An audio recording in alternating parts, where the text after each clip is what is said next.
Hello viewers, I am in the continuation of this chapter, sexual reproduction in flowering plants. So today's topic is fertilization.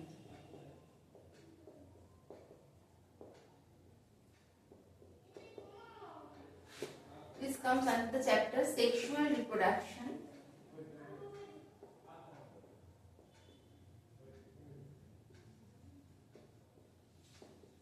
in flowering plants.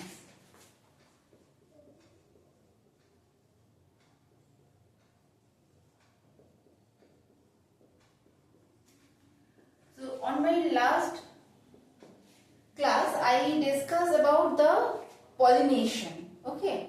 So we studied the structure of male and female gametophyte, then pollination. What is pollination? When the pollen grains come on the stigma. When the pollen grains come on the stigma, that transference is called the pollination. Okay. Now, whenever the pollen grains come on the stigma, the first incident is that is called the pollen pistil interaction. Pollen pistil interaction. What is it? Sometimes what happens on the stigma, some pollen grains come on the stigma that are of the same species, and some pollen grains are of different species. But plant have to choose its own species, own pollen grain. So that is called the compatible. Compatible. So compatible pollen grains are the pollen grains that are of the same species of that plant. Okay. So the incompatible pollen grains that are not of the same species, not for plant, that are discarded. So compatible pollen grains, how they actually recognize their compatible pollen grains? Some chemicals, especially the proteins. Some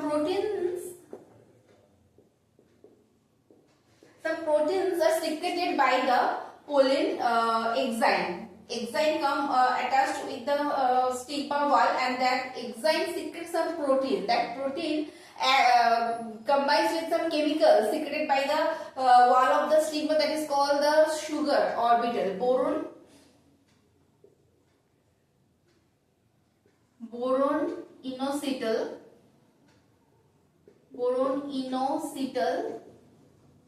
sugar orbital.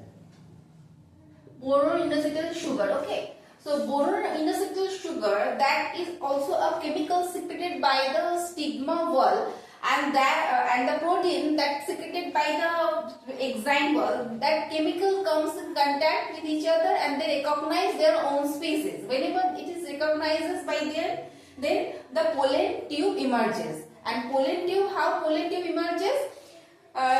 Just recall the structure of the enzyme. I explained that the enzyme was a discontinuous. So it has pores in between them. That pores are called the germ pore. These pores are called germ pore. And pollen tube, that is the enzyme, and inside the enzyme there is the intine. There is the intine. So intine intine emerges the pollen tube through the germ pore. So pollen tube emerges through the germ pore. So whenever the recognition completed, then pollen tube emerges through the germ pore and it comes across the style. So whenever the pollen tube that are coming across the style, there are some chemicals also secreted by this pathway, and that chemicals are specially called the hydrolysis enzyme. Some enzyme-like structures that are hydrolyzing property. Okay, hydrolyzing properties are there. So properties.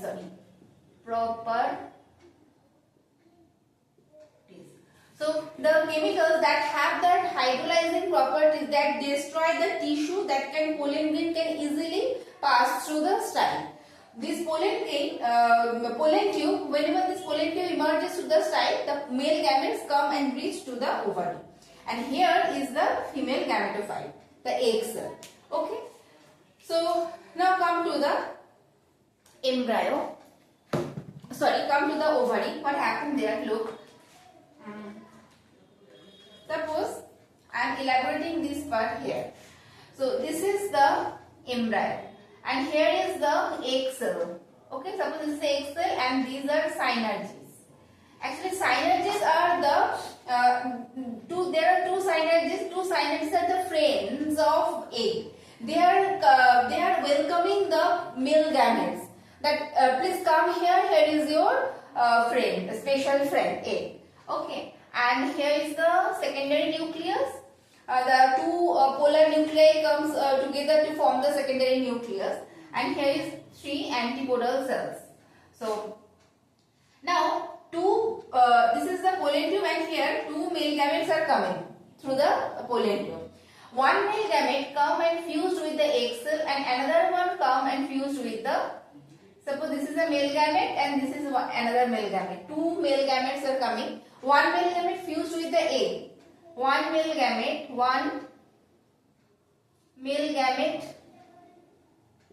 fused with egg. Okay, and here before fusion of the male gamete with the secondary nuclei, the 2 haploid cells come together form the diploid cell. So this secondary nucleus actually is a 2-end structure. Okay, 2-end structure. Now male gamete come and fuse with them. So here look, this is one fusion. Here is the second one and here is the third one. So there are these 3 fusions come together and that is called the triple fusion. A very important question often come in the examination. That is, what is triple fusion? So triple fusion is what?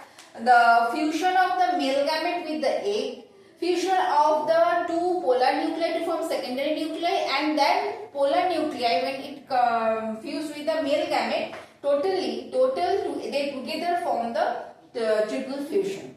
And at a time, both the male gametes are fuses with the 2 cells, one with the egg and another with the secondary nucleus. It's called also the double fertilization. So fertilization, 2 fertilization occurring at the same time, that's why it's called the double fertilization.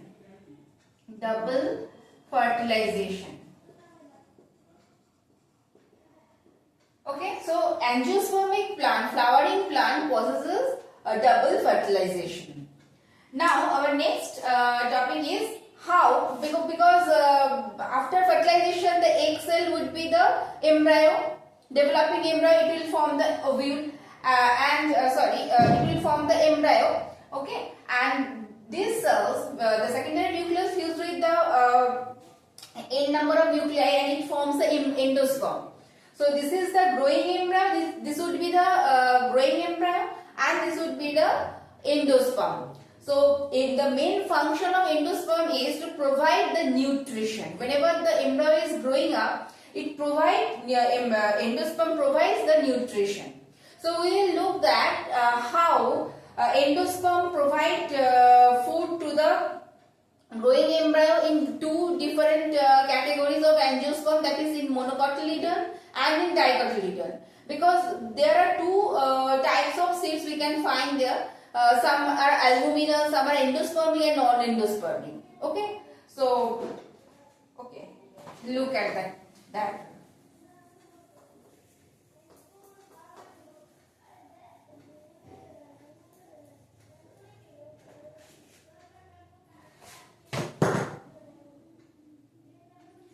So first, embryo. So formation of embryo is called the embryo-genesis. Genesis term is related with the production, formation, embryo formation. So it is the embryo-genesis. Embryo-genesis. Okay. So when, suppose this is our integuments and here is the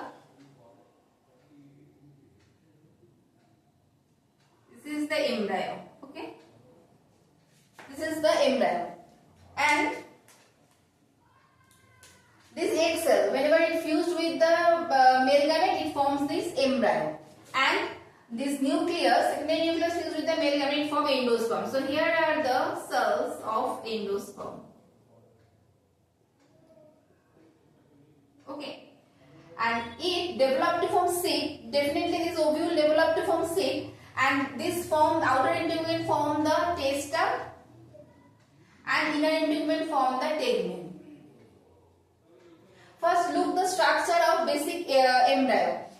Outer testa, tegmen, and then in the embryo side there is a embryo. This is embryo. It would better if I write the growing embryos. Okay, so this is a growing embryo because it is developing. And here is the cells that are endospermic cells. Endospermic cells are of two types. Endosperm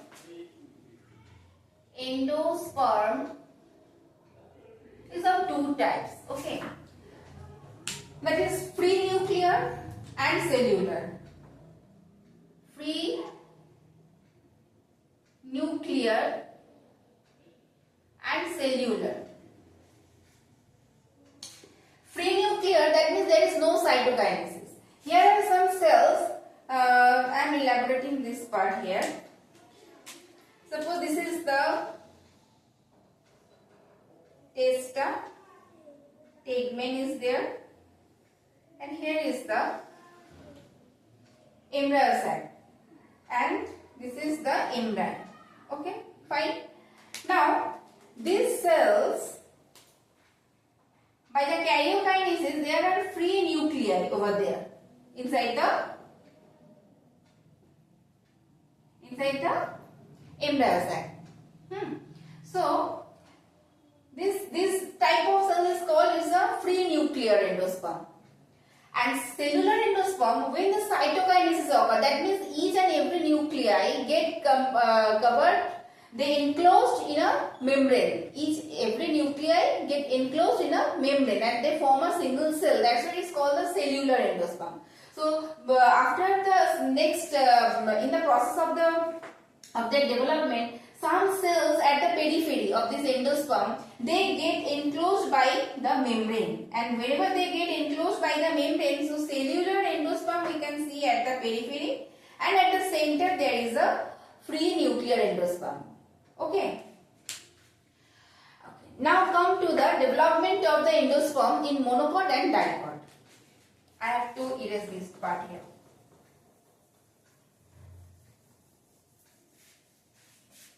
So this is monocot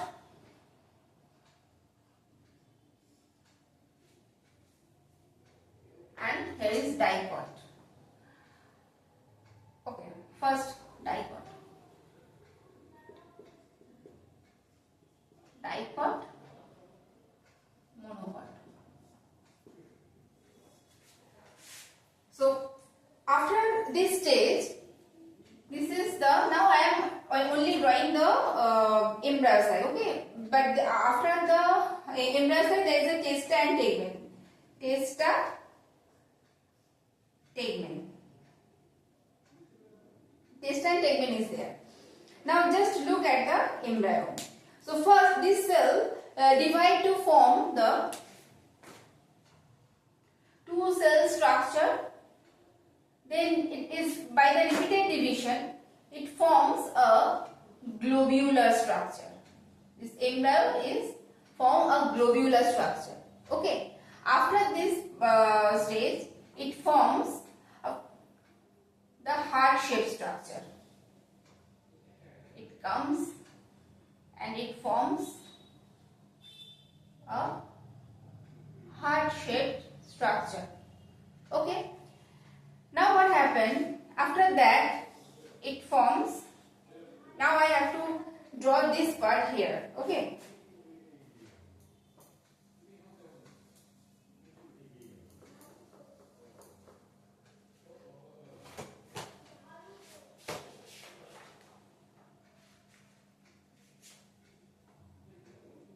Now this heart-shaped structure, what they actually form.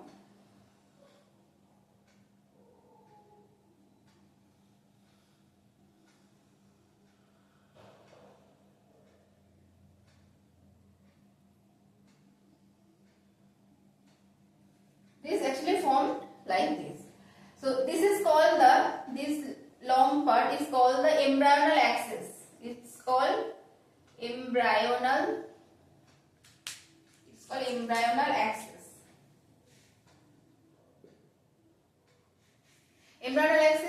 And from this part, the junction part, the upper part is called the epicotyle, and this lower part is called the hypocotyle. Okay, and these are two cotyledons. They store food. These are cotyledon. As there are two cotyledons, so these are called dicotyledons. Dicotyledonous plant, and they store food. Okay, and at the tip of this part, at the tip of this, because this is called the plumule. This is plumule. What is the function of plumule? Plumule develop to form the shoot, and there is a radicle that develop to form the root system. So there is a root cap. At the top tipmost part, there is a root cap. The main function of the root cap is to give protection. Whenever the root is growing and is penetrating the soil, the main function is it provides the protection. Okay. So this is about the developing embryonal development of the dicotyledonous plant. Okay. Now come to the monocots. Here in monocots,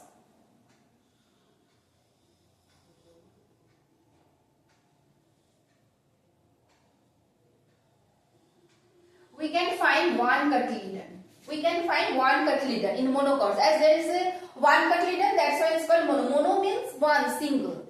But why there are no two cotyledons are absent here? Because the endosperm. Look, one important thing is that for the dicotyledonous plant, endosperm, the main function of endosperm is what? It provides food. The total food get completed by providing by the endosperm. But in case of monocot, they retain some food inside them. Okay, that's why the seed of the monocots called the endospermic seed. They are called endospermic or albuminous seeds. Albuminous seed. Okay, because they retain some food inside them. But here in case of dicotyledonous, no food remains at the end of the development. Okay, all the food get finished by the endosperm, and they provide all their food to the growing embryo. Now come to the point that there is a one single cotyledon, and there is another more cotyledon is there, but this is undeveloped, non-functional. This cotyledon is non-functional. This cotyledon is non-functional. Okay, this cotyledon is non-functional, and here is the functional cotyledon. And this part is called scutellum.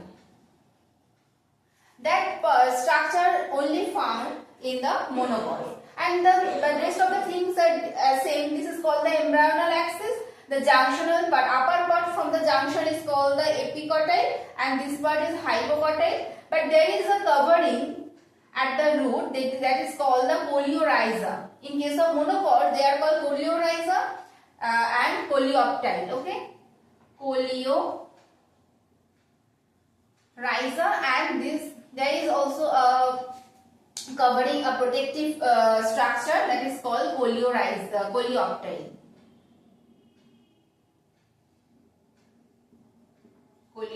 Okay, so these are two things we can find in case of monocots. So this is about the embryonal development, embryogenesis of monocots and dicots.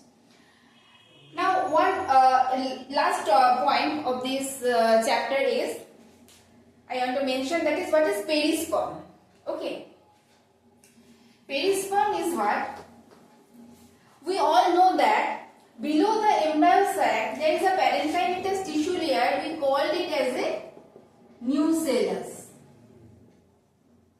Okay, we know that this part is called nucellus. So after the development, whenever embryogenesis occurs, after the completion of the embryogenesis, this ovule get transformed into seed. Okay, and the fruit and the ovary wall, this will form the pericarp. It will form fruit, and the ovule it transform into seed. Okay, so the production of seed, note it down.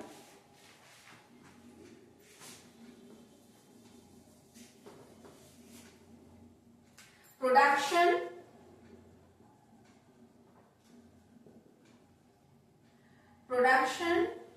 of fruit without fertilization. Without fertilization is called, production of fruit without fertilization is called parthenocarpic. Is called parthenocarpic. Parthenocarpic fruit. Okay, and production of number 1, this number 2, production of seed without fertilization, it's called apomixis. It's called apomixis. Okay, so this is called parthenocarpic fruit. If fruit is produced without fertilization and seed is produced without fertilization, it's called apomixis. Okay, just keep it in your mind the term that what does it mean? Parthenocarpic, apomixis, and perisperm. Okay, look, so this total ovary transform into fruit and ovule transform into seed, and the integuments, testa, tegmen, these are outer integument and inner integument, transform into the fruit wall, that is called the pericarp. Outer layer called testa, inner layer called tegmen. But when some cells, that is nucellus, it become fleshy and it forms a fruit. It becomes fleshy and it acts as a fruit. Then that type of fruit is called the perisperm. That type of fruit is called perisperm. This is nucellus. When the cell of the nucellus transform into fruit, it's called the perisperm. Okay.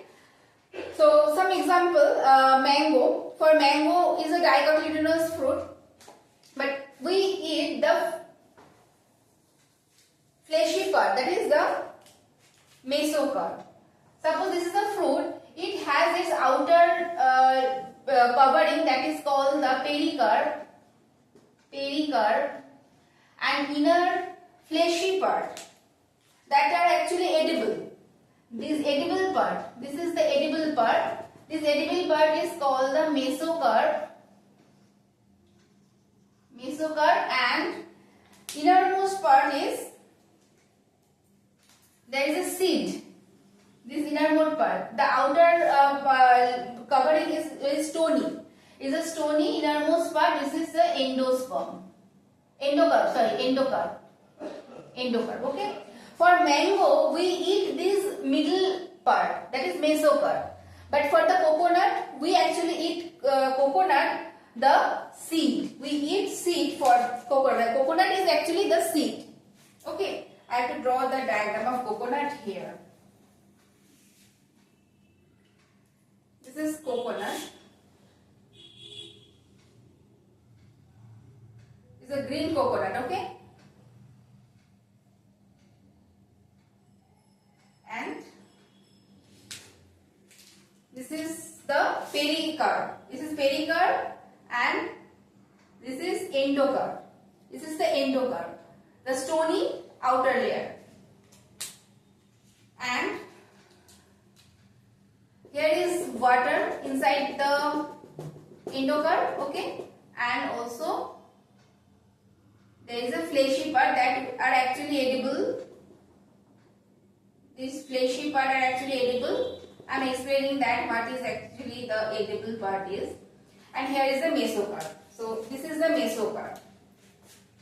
This is mesocarp.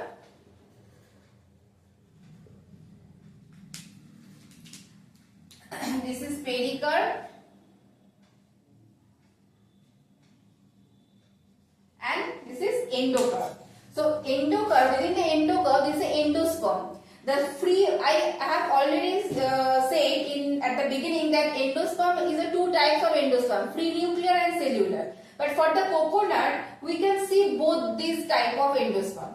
The water inside the seed, the water that are actually that are edible, that water is actually contained the free nuclear endosperm, and the fleshy part outside the water, outside the periphery of the inner periphery of the seed, that are called the cellular endosperm. That cellular endosperm is actually edible by us. That water is also. So this total endosperm is the seed. We actually eat the seed for coconut, and for mango we eat the mesocarp. Okay. So endocarp for coconut and mesocarp for the mango. So these are all about this chapter. I can cover all these heads comes that under in this chapter. So if you have any doubt, please let me know in my comment section. I will meet on my next video. Okay. Till then, take care. Thank you for watching.